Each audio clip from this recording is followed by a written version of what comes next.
24 सांसद मुसलमान थे जब ये बिल पेश किया गया, लेकिन 232 लोगों ने इसके खिलाफ वोट किया है। तो ये सबसे बड़ा उम्मीदी का हमारा उदाहरण है। जो आने वाले चुनाव हैं, बिहार में एक चुनाव आने वाला है, उसके लिए मैं खास तौर पर कहना चाहती हूँ कि जो धोखा हमें बिहार में मिला है उसको हमें याद रखने की ज़रूरत है। और वहाँ पर उसी हिसाब से, किसी पार्टी के लिए मैं वोट नहीं मांगना चाहती, लेकिन उसी हिसाब से अपना जहन खोलकर हमें हर एक पहलू पर ध्यान देने की ज़रूरत है। हमारे यहाँ तो फिर भी डेमोक्रेसी जिंदा है, लेकिन जहाँ पर बिल्कुल तानाशाही थी, जब वहाँ पर तख्ते पलट हो गए, तो यहाँ भी हमें उम्मीद है कि यहाँ पर हमारी जो डेमोक्रेसी है, जिसके सांस रोकने की कोशिश सरकार। अस्सलाम वालेकुम, नमस्कार, आदाब। आज सबसे पहले मैं APCR और IMCR का शुक्रिया अदा करना चाहती हूँ कि आप लोगों ने इतने ज़हीन लोगों को यहाँ पर इकट्ठा किया और सबको अपनी बात रखने का और आगे जो रोड मैप है इस बेहद गंभीर विषय को लेके वो तय करने का हमें यहाँ पर मौका मिला है। मैं अदीब साहब का धन्यवाद करना चाहती हूँ जो लगातार इस तरह की कॉन्फ्रेंसेस कराते हैं और इससे हमारा भी जहन खुलता है, हमें भी बहुत सी बातों की जानकारी मिलती है। अभी 5 अप्रैल को जो ये बिल पास हुआ, इस बिल का नाम उम्मीद दिया गया है, लेकिन उम्मीद की कोई किरण इस बिल में नहीं है। पर फिर भी मैं अपनी बात अगर किसी मुद्दे पे करना चाहती हूँ तो वो उम्मीद के मुद्दे पे करना चाहती हूँ, क्योंकि नाउम्मीदी कुफ्र है, तो हमें उम्मीद रखनी है। और इसका सबसे बड़ा उदाहरण ये है कि सिर्फ 24 सांसद मुसलमान थे जब ये बिल पेश किया गया, लेकिन 232 लोगों ने इसके खिलाफ वोट किया है। तो ये सबसे बड़ा उम्मीदी का हमारा उदाहरण है। और ये जो हमारा मुल्क है, हमारा देश है, इसमें जब भी ऐसे कोई मामले आए, चाहे CA NRC हो, चाहे किसान आंदोलन हो, तो उसमें हमेशा अगर कामयाबी हमें हासिल हुई है तो तभी हुई है जब पूरा समाज हमारा एकजुट होकर किसी मामले के खिलाफ लड़ा है। आज जैसा नदीम भाई बता रहे थे, प्रशांत भूषण जी ने कहा कि वक्फ की जानकारी बहुत से लोगों को नहीं है, तो हमारी सबसे पहले कोशिश यही होनी चाहिए कि हम जागरूक करें, इन्फॉर्म करें, एजुकेट करें वक्फ के मुद्दे पर अपने सभी हर तबके के लोगों को, क्योंकि जब तक हम एक दूसरे की ढाल नहीं बनेंगे हम इस सरकार से नहीं लड़ सकते। और साथ ही मैं ये भी कहना चाहती हूँ कि इसमें सबसे बड़ा रोल मुझे नहीं लगता पॉलिटिशियंस का होगा, नेताओं का होगा, पार्टियों का होगा। इसमें सबसे बड़ा रोल सिविल सोसाइटी का हो सकता है। तो आज यहाँ सिविल सोसाइटी सब पूरी मौजूद है, अलग अलग तबके से लोग यहाँ पर आए हैं और हमें ही कोशिश करनी है कि हम वक्फ के बारे में लोगों तक जानकारी पहुँचाएं, उनको एजुकेट करें, ताकि एकजुट होकर हम इसके खिलाफ लड़ सकें। क्योंकि ये लड़ाई सिर्फ एक कौम के खिलाफ नहीं है। आज अगर इसमें मुसलमानों पर सबसे ज़्यादा तीखा हमला हो रहा है, तो आगे और भी बहुत लोग हैं जिनके लिए ये सरकार अपने मंसूबे तैयार कर रही है।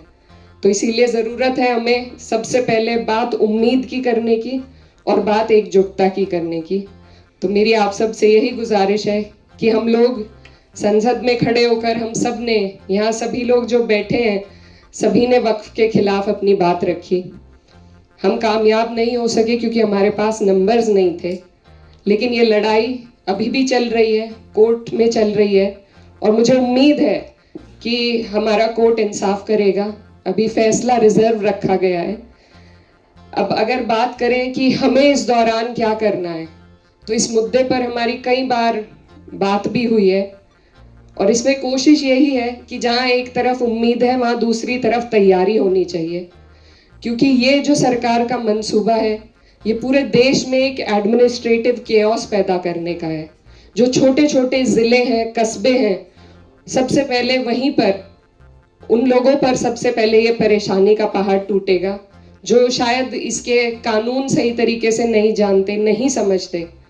तो मैं, क्योंकि यहाँ पर सभी जिम्मेदार लोग मौजूद हैं, सिर्फ ये कहना चाहती हूँ कि अगर हम कोशिश करें सिविल सोसाइटी के माध्यम से छोटे छोटे कस्बों में, छोटे ज़िलों में वक्त की जानकारी पहुंचाने की, तो मुझे लगता है उससे बहुत लोग हमारे साथ इस मुहिम में जुड़ेंगे। और दूसरी बात, क्योंकि यहाँ पर सभी लोग बहुत कुछ करना चाहते हैं लेकिन रास्ता समझ में नहीं आता है, तो मेरी जो छोटी सोच है उससे मुझे ये लगता है कि अगर हम लीगल कैंप्स, लीगल एड अभी से हम ऐसे लोगों की तैयारी करें जो हर जिले में, हर कस्बे में जहां भी इस तरह के मुद्दे उठते हैं, जैसा संभल में उठ चुका है, उसके अलावा भी, क्योंकि कोर्ट सिर्फ सारे मामले सुप्रीम कोर्ट में लाए जाएं ये भी मुमकिन नहीं हो पाता, लोअर कोर्ट से लेके हाई कोर्ट से लेके सुप्रीम कोर्ट तक हमें ऐसे लोगों को जोड़ना पड़ेगा जो जब ये मुद्दे जहां उठे उनके लिए एक तरमीम बनाई जाए कि कैसे उस जगह पर इस लड़ाई को हम लड़ सकें। अभी हमारे एक स्टूडेंट लीडर थे, उन्होंने बहुत अच्छी बात कही और समाजवादी पार्टी पर भी सवाल उठाया। ये जगह पार्टी की बात करने की नहीं है, लेकिन मैं फिर भी ये कहना चाहती हूँ कि हमारे देश में जो भी कुछ हो रहा है वो राजनीति से होकर गुजरता है, जैसे कि वक्फ भी है। तो इसलिए ज़रूरी है कि हर मंच पर हम अपने अंदर भी झांके, हमारी जो कमियां रही हैं उन पर भी ध्यान दें और साथ में बात राजनीति की ज़रूर हो। द वर्ड ए पॉलिटिकल, इससे मुझे बड़ी नफरत है क्योंकि कुछ भी हमारे देश में ए पॉलिटिकल नहीं होता है। तो बात पॉलिटिक्स की जानी चाहिए और हम जहां खड़े हैं हमारी जिम्मेदारी है कि अगर हमारे ऊपर कोई भी अगर वर्ग हो, उस पर कोई संकट आए, तो अपनी पार्टी का रुख उस तरफ मोड़ने की जिम्मेदारी हमारी है। और मुझे लगता है कि अब तक हमने कोशिश की है कि पार्टी ने एक मजबूत रुख पेश किया है वक्फ के खिलाफ और हर एक मुद्दे पर, और आगे भी इस जिम्मेदारी को, जिया भाई भी यहाँ पर हैं, हम सभी लोग निभाएंगे और बाकी जो पार्टीज यहाँ मौजूद हैं उनसे भी हमें ये उम्मीद है। लेकिन जो आने वाले चुनाव हैं, बिहार में एक चुनाव आने वाला है, उसके लिए मैं खास तौर पर कहना चाहती हूँ कि जो धोखा हमें बिहार में मिला है उसको हमें याद रखने की ज़रूरत है। और वहाँ पर उसी हिसाब से, किसी पार्टी के लिए मैं वोट नहीं मांगना चाहती, लेकिन उसी हिसाब से अपना जहन खोलकर हमें हर एक पहलू पर ध्यान देने की ज़रूरत है। तो उसमें राजनीति भी आती है, उसमें लीगल एड भी आएगी और उसमें सिविल सोसाइटी का बहुत बड़ा योगदान रहेगा लोगों को एजुकेट करने के लिए, उनको साथ जोड़ने के लिए।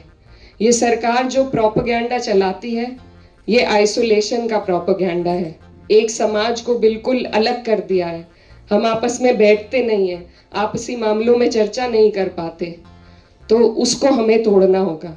हमें सबको अपनी परेशानियों से अवगत कराना होगा और उनकी परेशानियों की जानकारी रखकर एक दूसरे की ढाल बनकर एक दूसरे का साथ देना होगा, एक दूसरे के साथ खड़े होना होगा। तभी मुझे लगता है कि इस तरह की कोई भी जंग हम जीत पाएंगे।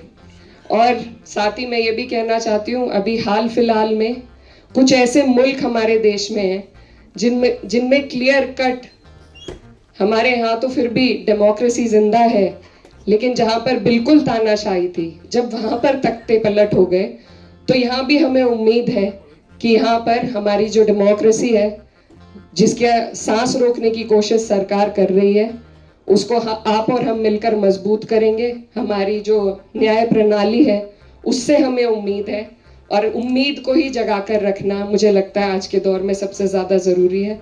तो बस ज़्यादा वक्त न लेते हुए आप सभी का शुक्रिया, खास तौर पर APCR और IMCR का, कि उन्होंने ये मंच दिया हमें जिससे हम अपनी बात पहुंचा सके। और यही कोशिश करनी चाहिए कि न सिर्फ दिल्ली में बल्कि जो छोटे शहर हैं हमारे, जहां सबसे ज़्यादा ज़रूरत है लोगों को इस बारे में एजुकेट करने की, उस पर भी नदीम भाई और सब लोग मिलकर काम करेंगे। बहुत बहुत शुक्रिया, धन्यवाद।